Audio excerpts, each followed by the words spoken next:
taon, inumpisahan namin ang aming paghahanap sa susunod na Boracay. Mga munti at maganda ring mga isla at beach na hindi pa gaanong nadidiskubre ng mga turista. At sa taong ito, narito na po ang aming susunod na batch for the next Boracay.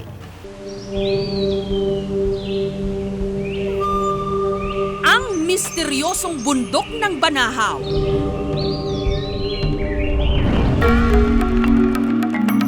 Ang ganda ng pine trees ng Baguio. Isama pa ang crystal clear na tubig at pinong buhangin ng Boracay. Lahat ng yan matatagpuan sa iisang lugar.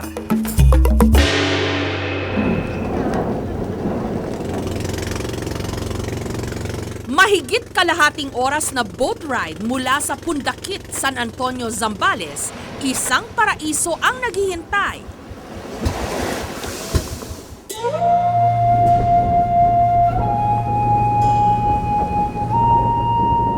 Ang Anawangin Cove.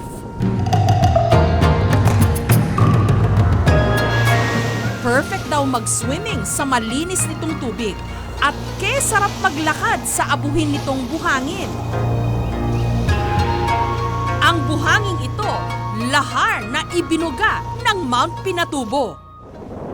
Malapit sa beach, masisilayan naman ang ganda ng pine trees. Aakalain mong nasa ibang bansa ka. Mga agoho tree, tumubo pagputok ng Mount Pinatubo. Ang Anawangin Cove, isa rin sa mga paboritong puntahan ng mga mountaineer. Mula Pundakit, pwede ka rin kasing makarating dito nang hindi nagbabangka. Sa halip, sa pamamagitan ng trekking.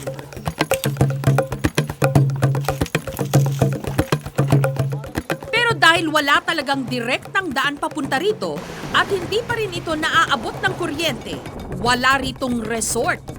Pero ang mga bisita, pwedeng mag-camping. Malabas yung skills namin sa pag-adventure na pagluluto.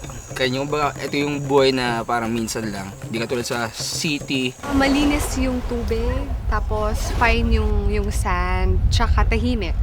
Hindi siya commercialized. Ang Anawangin Cove, walang dudang biyaya ng langit dito sa lupa. Maikukumpara sa ganda ng Boracay noong hindi pa ito nadidiskubre ng dagsa-dagsang mga turista. Sobrang siksika na kasi sa Boracay at medyo magastos rin pumunta.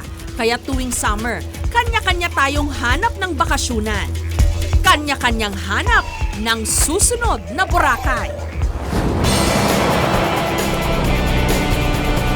Ang bayan ng Daet sa Camarines Norte. May ipinagmamalaking isla na katulad daw ng Boracay 30 years ago. Ang Calaguas Islands.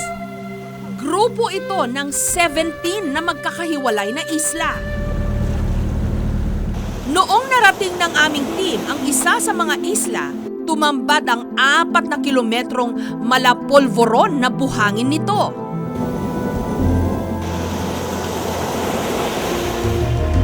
Para itong virgin version ng Boracay. Wala pa kasing hotel, restaurant o anumang amenities na naitayo rito. Ang pangunahin lang nitong bentahe, ang taglay nitong ganda. Kita naman natin, puro dayami yan. So wala pang establishment, paliban dun sa pinatayo naming kubo, 3. Si Melvic, tourism officer ng Daet.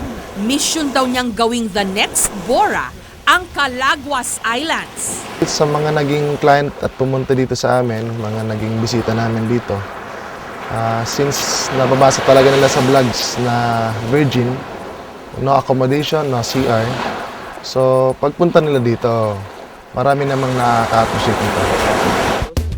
Pwede ritong rumenta ng mga tent. Nababagay ito sa mga bisitang naghahanap ng adventure at nagnanais makatakas sa ingay at sikip ng syudad. Aray ko! Ang sakit yung bahagin! Inabutan namin ang grupong ito na galing pa ng Maynila. Sa buhangin pa lang, enjoy na sila. Sabay talon sa napakalinis at asul na dagat. Ang pinagkaiba talaga ito malinis. Very peaceful. Ang tubig na pang-shower o pambanlaw, hila-hila pa ng kalabaw.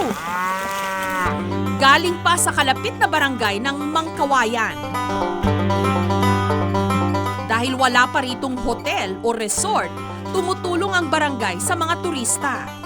Halimbawa, pag may nagpasok na mga mapunta dyan ng mga turista, siyempre magbibigay din yun sa barangay namin.